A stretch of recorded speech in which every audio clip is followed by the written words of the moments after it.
Good morning, everybody. It is 8:10 a.m. It is January 19th, 2024. Welcome. This market's ripping. We're gapping up, heading towards possible all-time highs in the SPY. Already made that in the Qs. Yesterday was a wild session, but ultimately the bulls went out. And that's really what's been going on. And what's driving this market? Can we say the Mag 7? But really, semiconductors. AMD, Nvidia, jeez, boy. Again, AMD's at 165 right now pre-market. Nvidia's at 580. My lord, really driving this market. Let's get into this. All right.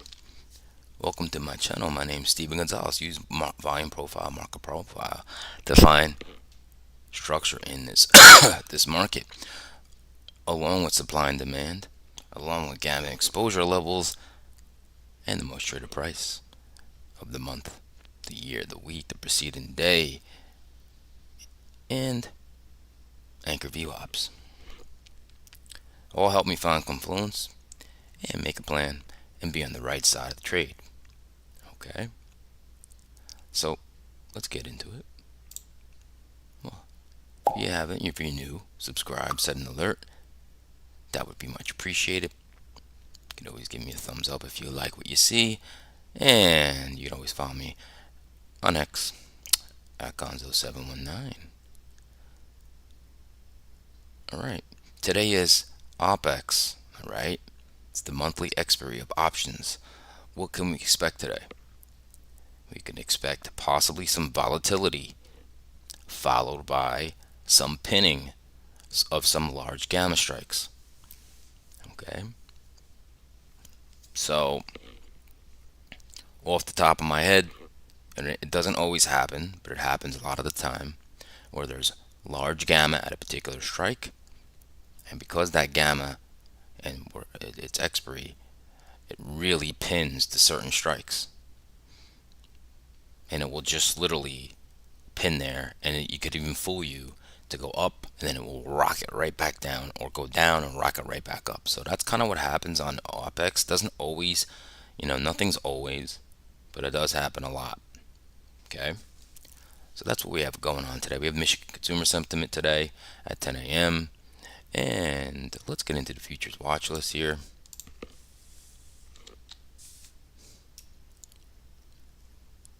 All right. So we got Ether's up 1.65%. Bitcoin's up 1.13.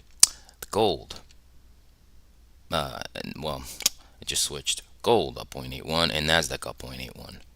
Silver up 0.69. ES up 0.6. YM Dow's up 0.59. The Russell's up 0.56.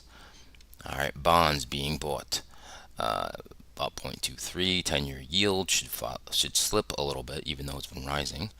The dollar is down 0.2. Crude down 0.51. VIX is down 3.68%. Man, that's just a large order hitting the tape on the ES as the ES moves higher. Right now, the ES is looking to break a key resistance level. Now, I'm not sure if it does it right now, if it just crushes it, because right now it's at a key resistance level and it's just above it. Okay, just above it. We're gapping up huge. So that's what's been going on there. Let's move on. Stocks are like the swing and day trade, even though I explained the other day, I have expanded my list. It's very large now. So these are the main ones I look at, but then there's other ones, obviously, that I look at. Now, look, AMD's up 2% pre-market. Crazy. Nvidia 1.69. Finally, crypto getting some love. You got coins is up 1.28. Roblox up 1%. 1.05. Google's up 1%. Meta's up almost 1%. All right, we got everything's up. We do have a laggard. Boeing. Tesla. Tesla's is getting beat down. Baba. Okay. Now, be honest with you. Netflix is looking juicy. But they do report earnings. Let's see real quick. 123. Well, there goes that. So in 4 days, they report earnings.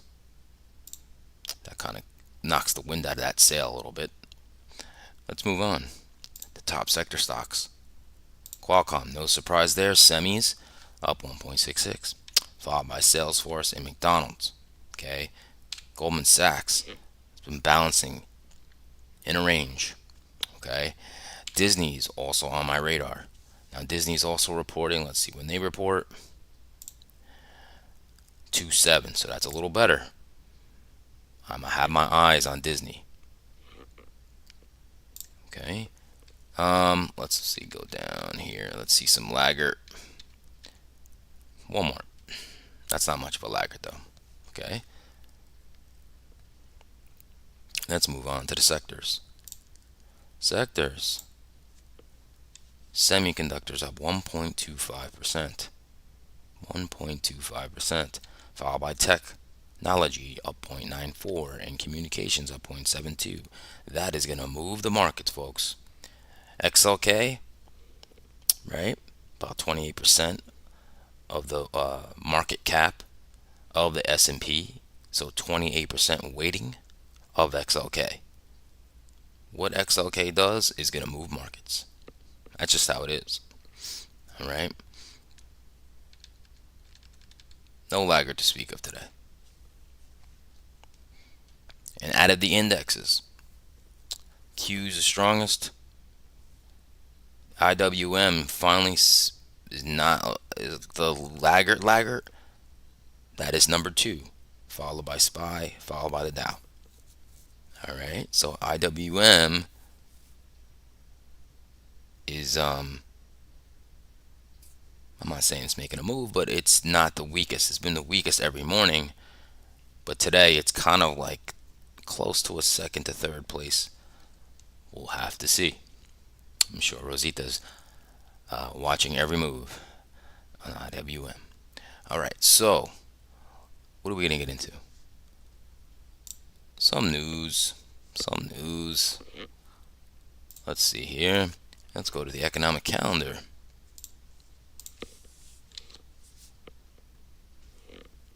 Today we have Michigan consumer. This is what's dropping at 10 a.m. A ton. Okay, a ton. I will not enter a day trade close to this time because you're gonna get whipped. So Michigan consumer sentiment at 10. Existing home sales. Michigan 5-year inflation expectations. It's just a bunch of numbers that are going to come out. It's going to call volatility. Fed bar speech at 1 o'clock. All right. Let's go over to some other stuff here. We avoided a government shutdown. Citigroup lays off more bosses. Macy's to slash 2,350 jobs. Spirit Airlines presses JetBlue to appeal merger block. All right. What else here? I haven't looked at some of these yet, so I'm just going to go real quick. Boeing company expects no meaningful delays of plane deliveries. Let's see. Citigroup, no. JP Morgan, Jamie Dimon's compensation. I don't care about that. Macy's, we talked about that.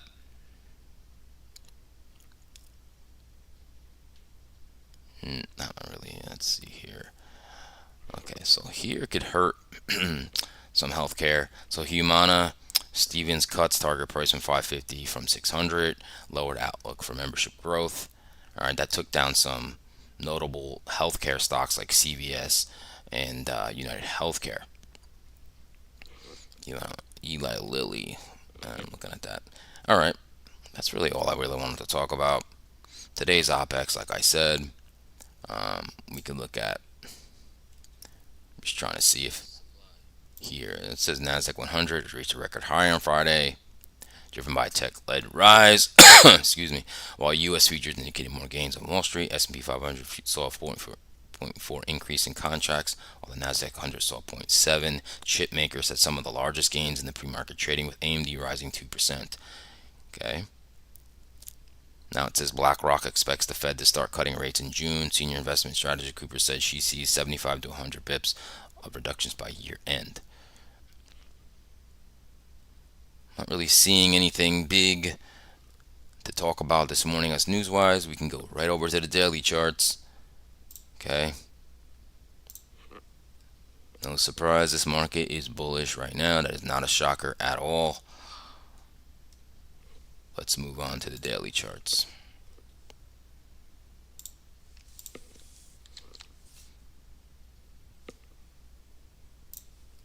Okay. So, SPY, right? Put in a lower high, a swing low right here. So let's zoom into this. Right there. Boop. So that, all this resistance right here, right? That wasn't taken care of yesterday. Now, we closed above above the 20-day moving average and underneath last month's highs, right? We're still below last week's highs yesterday. So the SPY was not that strong. It was strong, but not as strong as the Nasdaq, right? Where are we at now? 479.31. We are up here. So we are above last month's highs. We are above last week's highs. We're gapping up pretty large. Okay, so this is all the resistance, even back to here. So you got 1, 2, 3, 4, 5 candles of shorts. Now, how high do we go today? I don't know. But if it gets rolling, shorts are going to cover and we're just going to go all-time highs. Okay? So that's really what I'm looking at in the SPY. Qs. Let's get rid of this. Okay, so the Qs came back down. Now, what did I say? This was the 50% Fibonacci. Now, in the futures, it was 50%. Let's just see in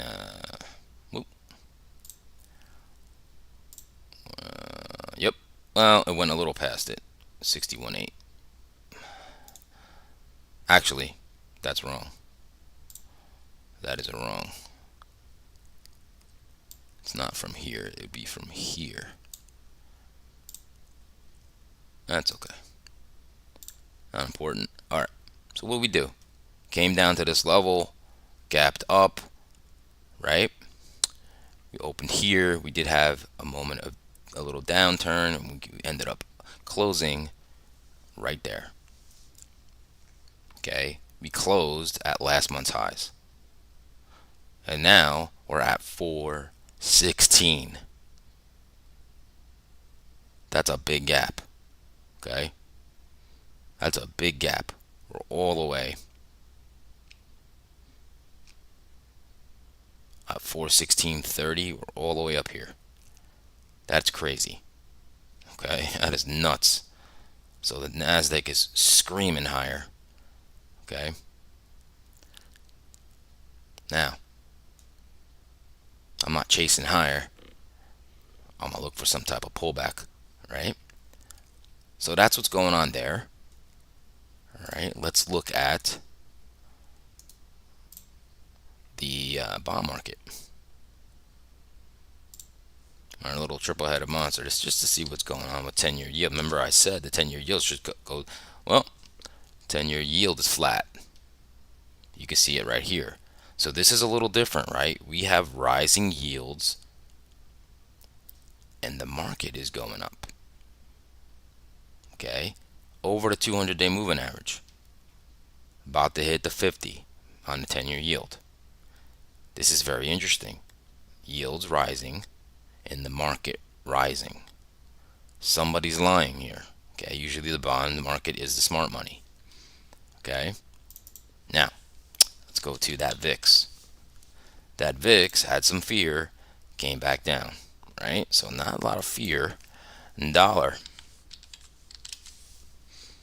Okay, dollar came all the way down to like 100, and then it's been making a swing low, moved up, right hanging out at the 200-day moving average.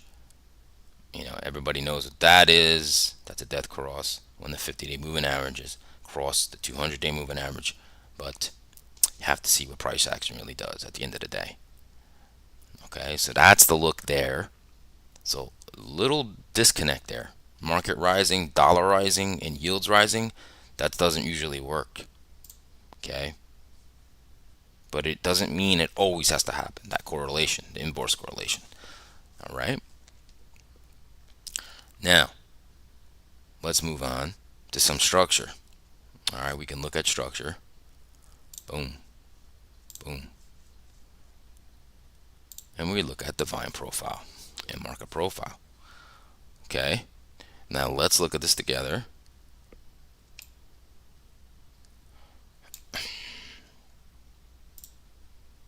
All right, so now if we look to the left, all these shorts right here, all that resistance right here, that's what we're working on today. Okay, that's what you're looking to really work on.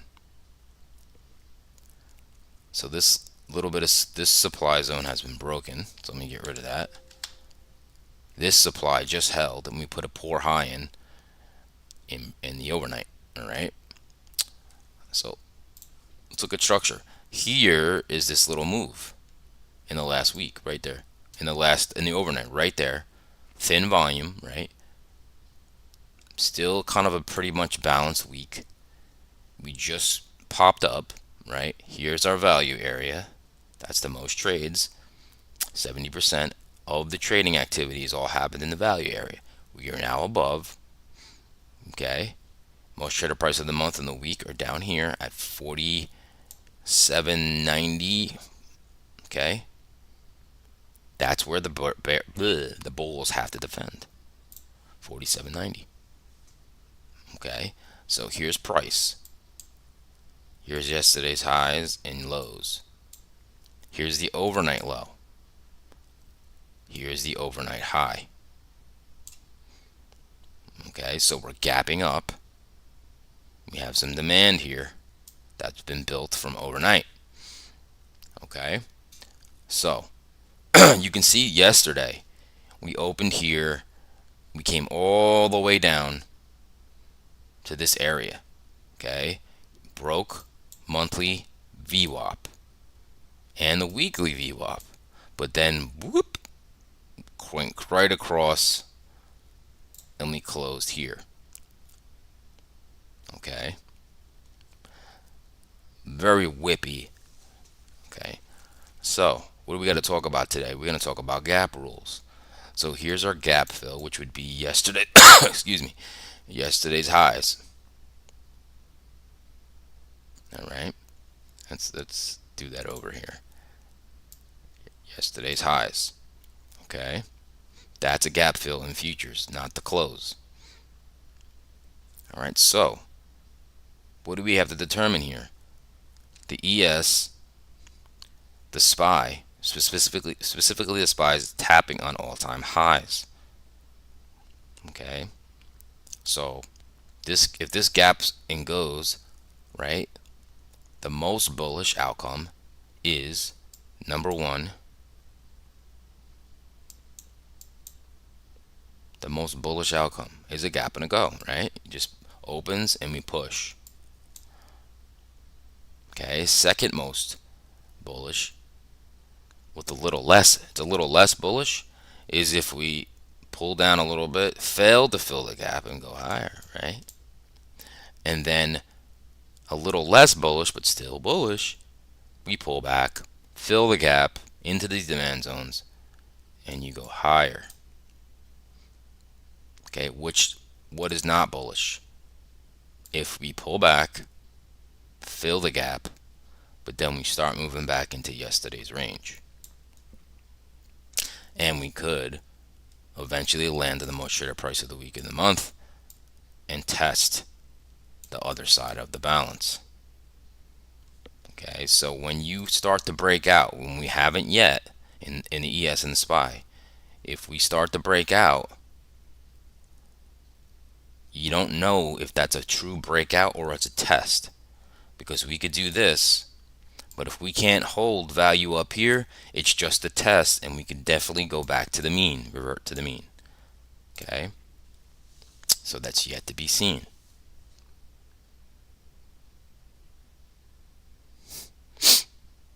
Okay, now I do see some nuances here. Look at the overnight low and the close of yesterday. Okay, so this is a weak low. If the market does fill the gap and push into range, really look at this overnight low. 48.0950 is also the close. Okay, if we pop below that, you probably get a pop back at least down to the most traded price or a week to date VWAP. This is just levels to be aware of. Okay,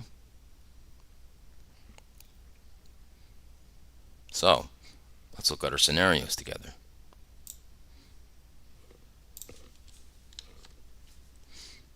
Now, this is what I will be looking for. Okay, I don't want to go long on a gap and a go. It's not my style. Okay, so what I would like to see, oh, I have to mention one other thing. I forgot this.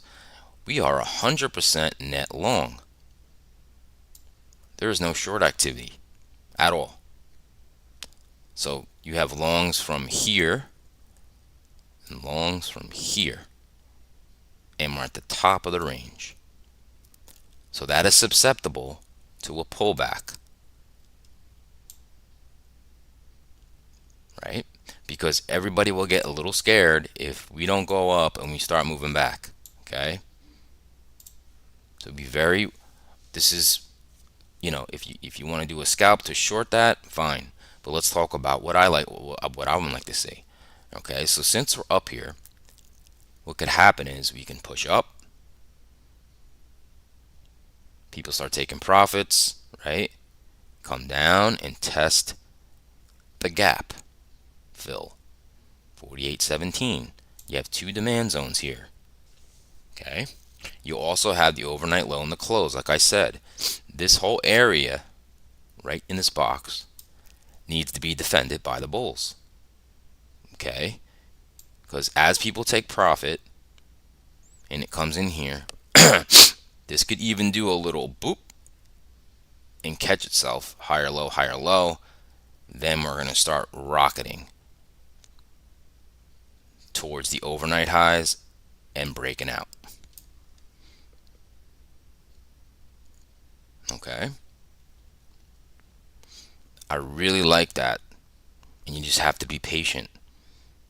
Okay, you have to be patient because this can break. I said it's a weak low, but that could be the shakeout.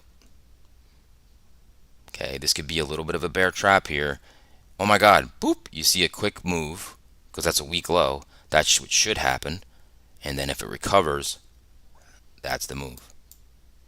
Okay, now one other tidbit I'm going to give you guys.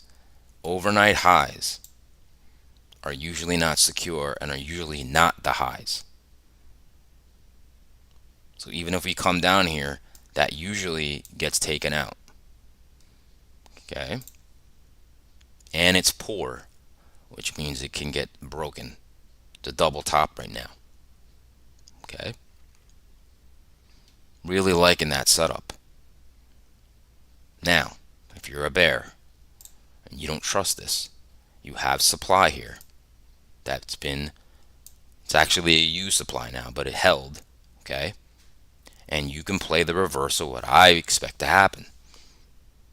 Okay, let's say we open here and push up back into the supply and then we roll over. Well, that's profit taking. Ride it down. Be careful of these demand zones.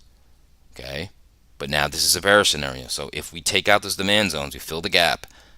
Okay, you probably get a pop lower here through this weak low like I talked about. Boom. If you do, we hold, you're going to test this major level, the most traded price of the week and the month. Okay, that level's around 47.93. And then you have the VWAPs here, week to day VWAP and the month VWAP. That could act as support here. Now, I don't think we just drive through those, but you very well could take out this demand and we could be testing the other side. Okay. Now, for me, I'm not really sure. I'm not really interested in that much of a short. It's a lot harder path, right? I want the easier path. And I believe that a pullback should happen. And if it, like I said, in this area, if the bulls cannot defend this, we're going to at least go here. Okay? We have to see, though. I think the market wants all-time highs. They want to move higher. You got to go with the theme. Okay? Let's move on to the NASDAQ. And let's see what we have going. There. I can't even fit this in my screen. Look at that. Alright. So we can see what NASDAQ is doing here. Obviously really strong. Okay, so we broke out of all these candles here. Now yesterday it did one of those, broke out, came all the way back, and then followed up. Okay, that was a little bit of a wild ride yesterday. Now you're at all-time highs. There's no overhead supply. There's no resistance, right? So let's look at the structure here, right? So we got a big weekly profile here, and now you can see this breakout, right? Now we're gapping up big, right? So here's the gap fill. I'm not going to talk about the gap rules. The same rules apply, okay? But we have a same type of setup here. There is the demand zone here. This is the same thing. Okay, you have an overnight low and the close here. This is a weak low because the close and the overnight low are together. So that means from the close of futures and the open, everyone's long. Okay, that's very susceptible to get broken, but it could also be support. Okay, so we're 100% net long in the overnight and price is at the top. Okay, now, if you heard me talk about this before, this overnight profile has a bullish imbalance. See this? Normal profiles have excess like this. So I expect us to get a push up to complete the profile. Now, 100% overnight long with price at the top of the range, and these are probably longs with a much shorter price, is susceptible to get corrected pullback because we got longs all from there. Okay, I'm not talking bearish, I'm just talking about it's susceptible to get a correction. Okay, so as far as scenarios, let's go in there, let's do it.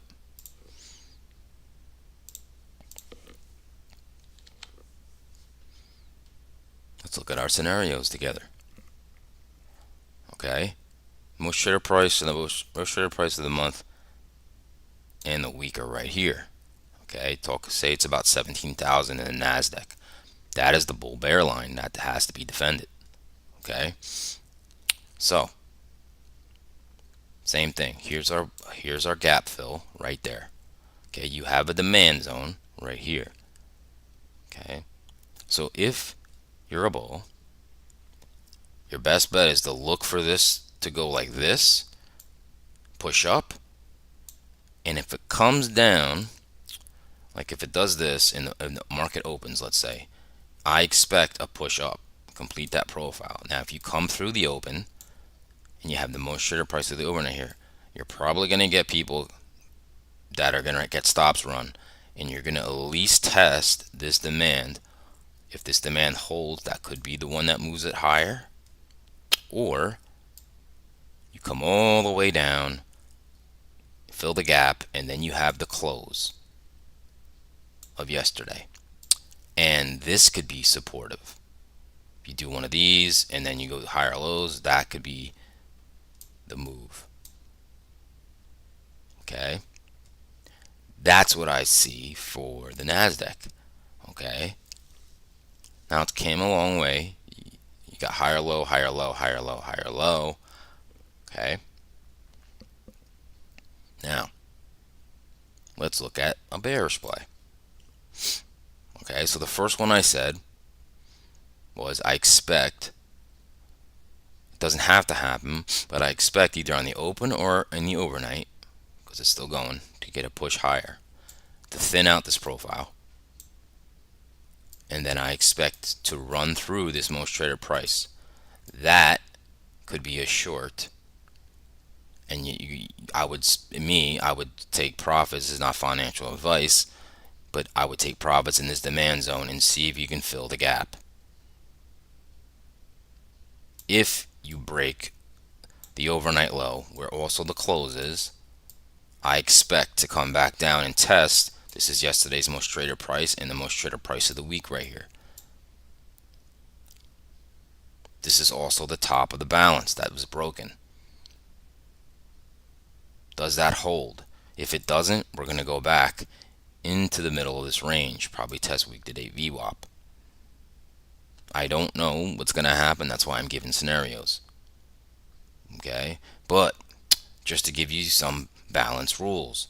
If this is the balance area, and now we've broken out. Now we need to establish value up here outside of that range to move higher.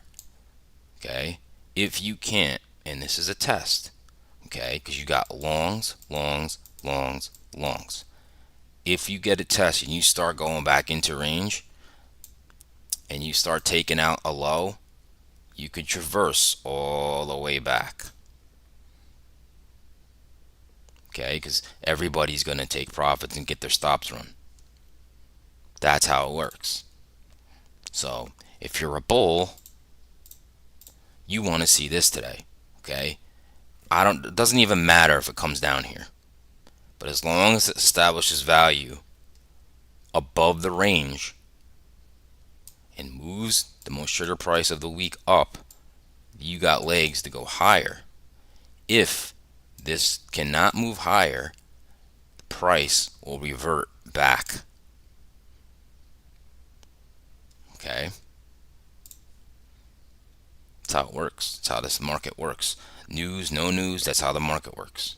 Okay? That's going to be it. We got our plan. I really like the ES, okay? I really like the ES setup because you're right on that breakout. You didn't really break out yet fully, okay? Just to show you guys again, ES here is pulling back, and that's the test right there, right? 4809, right there. Gap fill, 4817, just at that area, okay? I really want to look at the market closely and really want to pin down what I'm going to do there. Okay? Because if you get the shakeout, don't think shorts are in control until they can follow through. Okay? Now, if you enjoyed the content, subscribe, set an alert. Okay? Also, give me a thumbs up. That would help me out. I appreciate it very much. And you can follow me on X at Gonzo719.